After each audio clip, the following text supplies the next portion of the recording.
A society where adolescents suffer most has not attended to its dead properly. Certain things were done when people died so that they don't try to live through you too strongly. You distance yourself genetically from them so that this life operates and organizes itself as a fresh life.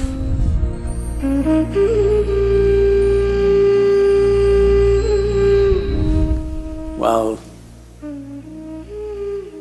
it is Mahalaya Amavasya in the next few days. This is a time of the year where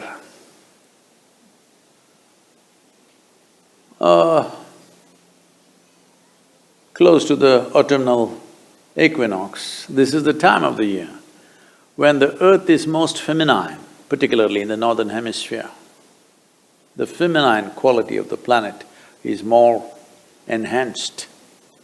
So, feminine being dominant, Mahalaya Amavasya is also seen as a time when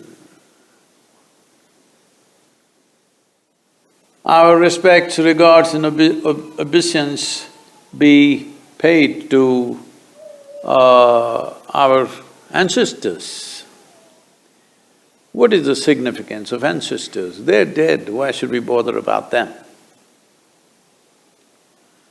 Well, the problem is, who you are right now, in today's world, you constantly being on Google, maybe you think you were delivered by the Google lady.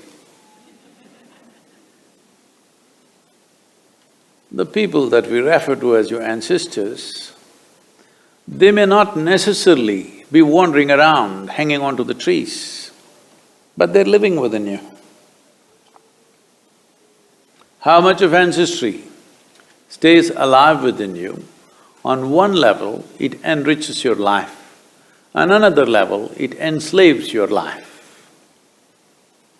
We are who we are only because of our forefathers.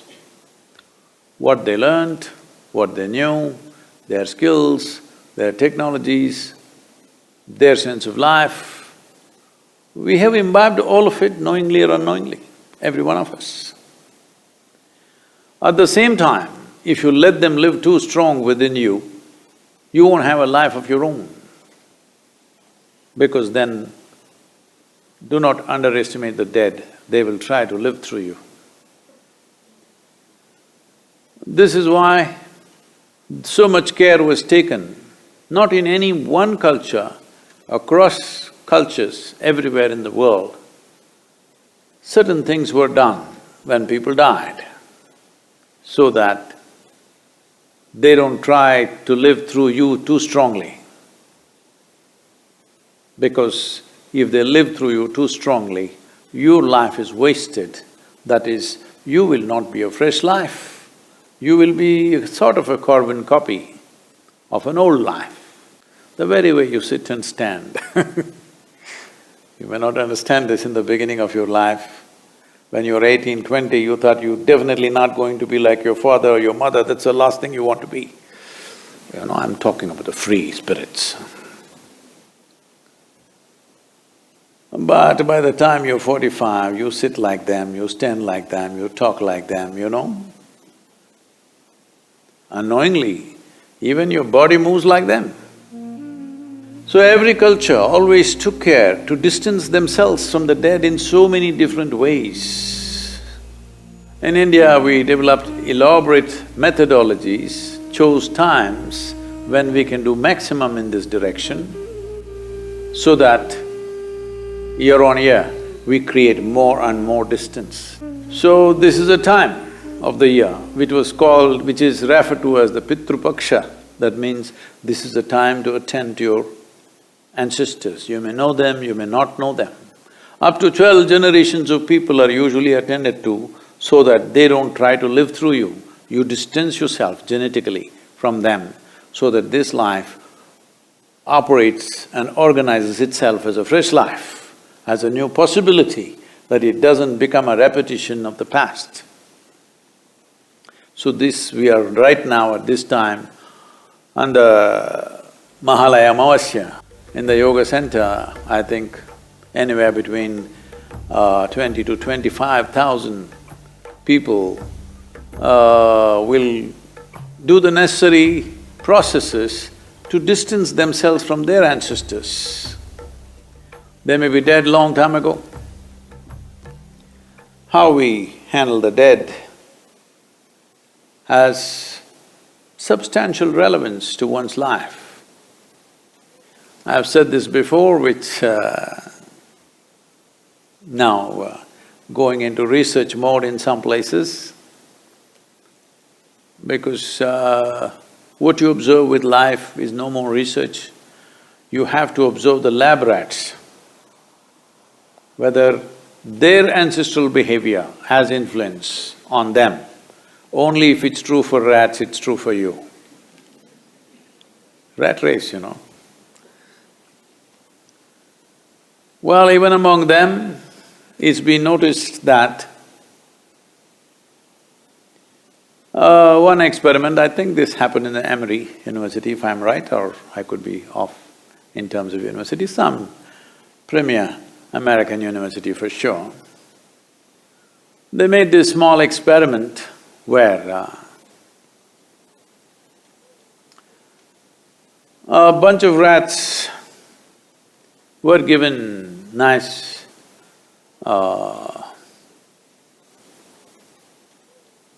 a cherry blossom smelling cheese. They lapped it up one day. Next day when they came to eat, when they bit into the cheese, they got an electric shock. You know, humans. And again, a few days, they did this, that whenever they bit into this cherry blossom smelling cheese, they got a shock. 7 generations of rats would not go anywhere near cherry blossom smell. They learned their lesson, I'm saying. And these generations did not live together in case they're running a school. They were separated. So wherever they were, for 7 generations, their learning remained. It's only in the 8th generation, it started dissipating. So it is true with rats, it must be true with you. I mean, I'm going by the data. But we know always it's true with you. Both positives and negatives are true with you. Both positives and negatives, if it become very strong influence upon your life, they turn into a negative process. It may be positive, but if it becomes a very strong influence, then it becomes negative because whatever your 7 I'm only going 7, okay? Mahalaya Amavasya we're going to 12, but in case, because you're all covered, I can't make out whether you're Homo sapiens or rodents. Really, we all looking funny these days?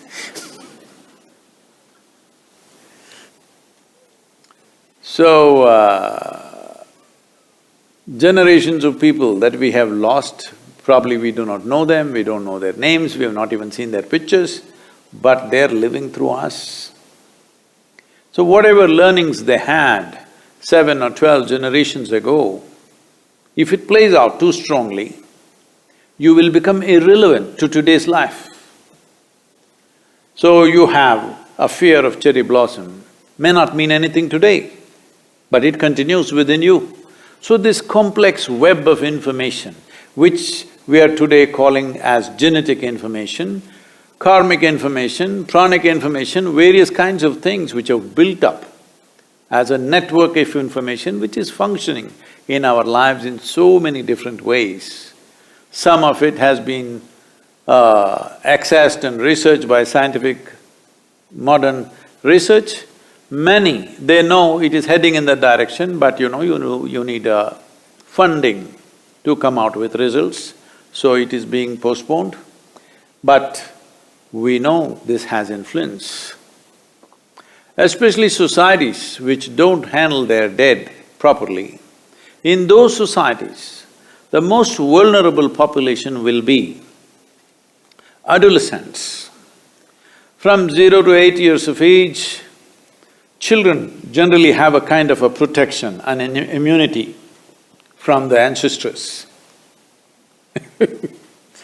They be their own thing, but between 8 and 18, the influence of unattended ancestral, for lack of words I'm using, their spirit or their memory plays havoc with adolescents.